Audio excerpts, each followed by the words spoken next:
యాదాద్రి భువనగిరి జిల్లా యాదగిరిగుట్ట పట్టణ కేంద్రంలో లక్ష్మీ నరసింహ ఫంక్షన్ హాల్లో రాష్ట్ర స్థాయి శిక్షణ తరగతులను 29 నుంచి 31 వరకు నిర్వహించబడుతున్నాయని, మొదటి రోజు శిక్షణ ఇవ్వటం జరిగిందని తెలిపారు వికలాంగుల హక్కుల జాతీయ వేదిక యాదాద్రి భువనగిరి జిల్లా committee. The government schemes through this provision of UD, Universal ID Card for the Disabled, which has been started in 2014. Now we are standing in 2016.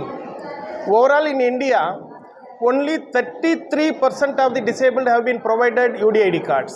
Rest of them not provided. This is because of their fund allocation. Since they are reducing the fund allocation, this UDID card has not been provided throughout the country. Next, the pension.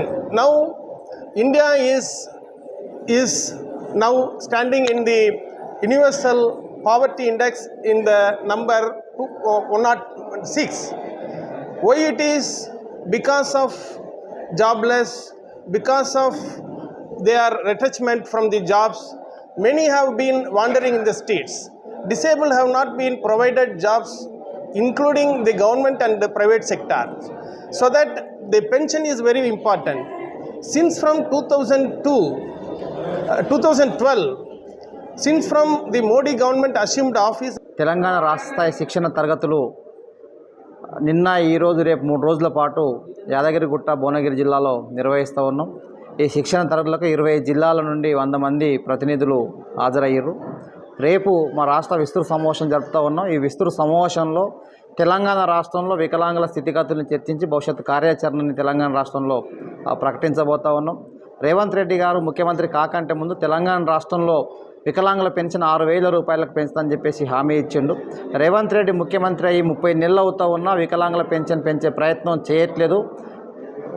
ఈ సంవత్సరం పెట్టినటువంటి బడ్జెట్లో వికలాంగుల pension పెంపు కోసం ₹1 పైసా గిట్ట రాష్ట్ర ప్రభుత్వం కేటాయించలేదు.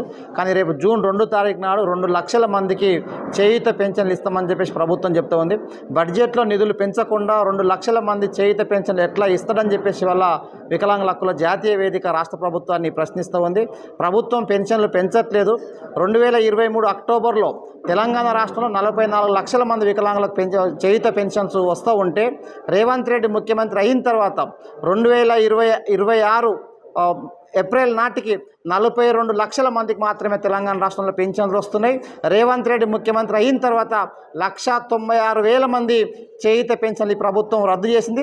వాటన్నిటిని వెంటనే పునరుద్ధరించాలని చెప్పేసి ప్రభుత్వాన్ని డిమాండ్ చేస్తూ ఉన్నాం. రాష్ట్ర ప్రభుత్వం 2023 డిసెంబర్లో దరఖాస్తులు స్వీకరిస్తే 24,75,000 మంది పెన్షన్ల కోసం దరఖాస్తులు చేసుకున్నారు. వాళ్ళందరికీ పెన్షన్లు ఇవ్వకుండా మళ్ళీ దరఖాస్తులు స్వీకరించడం అంటే ఈ రాష్ట్రంలో ఉన్నటువంటి చేయూత లబ్ధిదారుని మోసం చేయడం తప్ప మరొకటి